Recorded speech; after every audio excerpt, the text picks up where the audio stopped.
Welcome back, Focus Learners. Today on The Explainer, we're tackling an absolute beast of a topic that represents a massive chunk of your Florida General Contractor exam, demystifying the complex web of AIA contracts. If you've ever looked at the A201, A401, and A701 documents and felt like you were trying to read a different language, well, you're in the right place. We're going to break down the exact core exam concepts, workflows, and liabilities you need to understand from the perspectives of the owner, the contractor, and the subcontractor. We've got a packed agenda today. We're going to map out the AIA ecosystem, dive deep into the A201 roles, navigate changes and claims, hit on substantial completion, and wrap up with subcontracts and bidding rules. Let's get right into it. Starting off with part 1, the AIA contract ecosystem. Think of these contracts like a giant wheel. The A201 general conditions, that's your hub. It's the absolute keystone foundation. Both the A701 instructions to bidders and the A401 subcontractor agreement, the spokes, refer right back to it. You really can't master the bidding rules or your subcontracts without first wrapping your head around the overarching rules set by the A201. It's literally the central nervous system of your entire project. Which brings us to Section 2, A201 Roles and Responsibilities. Now, this contract clearly drops everyone's duties into very distinct buckets. The owner, they provide the site baseline, surveys, initial site info, and easements. The architect administers the contract and checks for design intent. But you, the contractor, you're the one actually executing the build. It is absolutely vital to keep these liability buckets totally isolated in your mind when you're reading those tricky exam questions. And hey, here's a massive exam tip for you.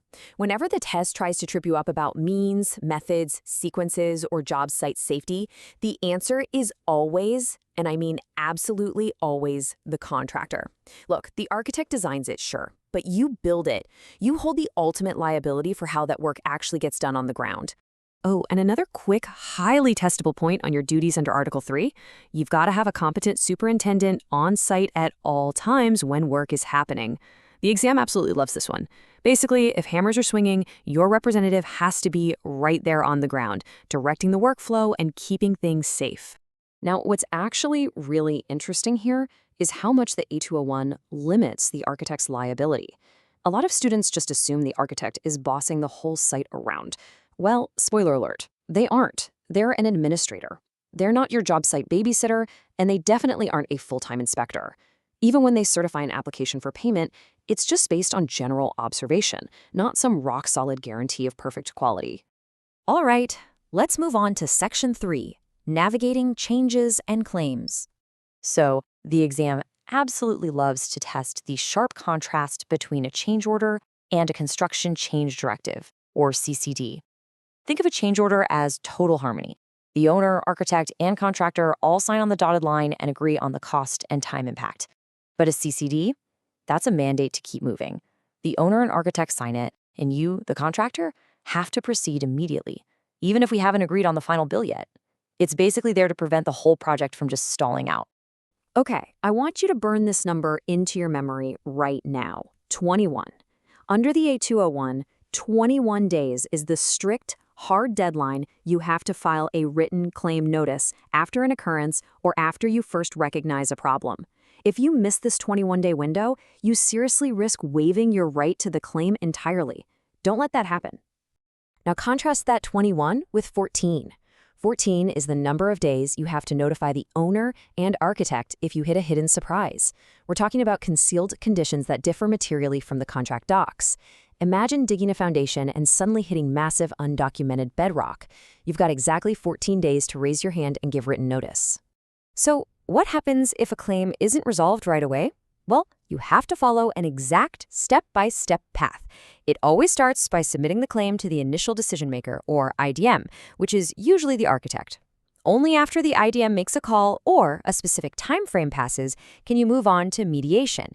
And if mediation fails, then and only then do you escalate the whole shebang to arbitration or litigation.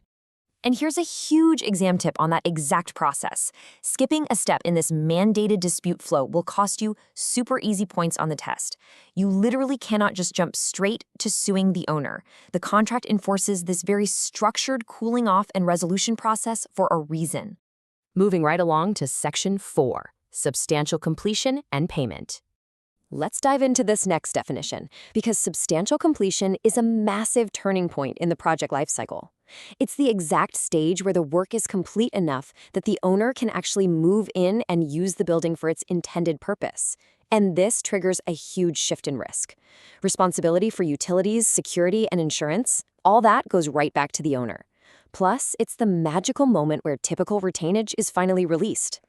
This milestone matters so much on the exam for one huge reason. It starts your one-year correction period and your warranty clock. Do not be tricked into thinking warranties start at final completion. That's a classic trap. The clock starts ticking the very day the owner can use the space. It's so vital to separate the day you hand over the keys from the day you cash the final check. Substantial completion creates the punch list and stops those nasty liquidated damages. But final payment? That comes later, usually 30 days after substantial completion. And to get it, you have to hand over your as-builts, your lien releases, and your consent of surety. Final payment represents the full final settlement of the contract. And finally, Section 5, Subcontracts and Bidding Rules. Okay, so the crucial point of the A401 is this flow-down concept. It's literally how you pass the heavy liabilities of the A201 straight down the chain to your trades. For example, if you owe the owner a one-year warranty, your subcontractor legally owes you that exact same one-year warranty for their specific portion of the work. It's designed to make absolutely sure there are no gaps in liability. Just like you have to flawlessly execute the A201 with the owner, your subcontractors have to manage payment timing and liability perfectly. Now, pay super close attention to the submittal process for the exam. It's a strict two-step dance. The subcontractor gives the shop drawing to you, the general contractor. You review it, you stamp it, and then you send it up to the architect. The subcontractor never, ever bypasses you to talk directly to the architect. And looking back at how the whole job even began, the A701 document ensures the competitive bidding procedures are rigidly fair and mathematically sound. If a change is made during bidding, it has to be a written addendum. Verbal promises, they mean absolutely nothing. And if a bidder wants to substitute a material, they have to request it early, according to the rules, ensuring every single bidder is pricing out the exact same scope of work on a perfectly level playing field. I want you to keep this overarching principle in mind as you study. It highlights an essential truth of all these contracts. The architect's approval of a submittal never, ever absorbs your ultimate responsibility as the contractor for the work itself. If you submit a flawed plan and the architect stamps it, yeah, you're still on the hook for those errors unless you specifically flagged them. In short, approval does not equal absolution. Well, we've successfully mapped the entire AIA ecosystem. You can really see how risk flows seamlessly from the owner through the general contractor all the way down to the trades. But as you walk into exam day, ask yourself this. If a devastating safety failure happens on your site, can you trace exactly which contract and which party is left holding the bag? Master this hub-and-spoke flow, and you will absolutely dominate the test. Thanks so much for joining me on this explainer, and keep learning efficiently.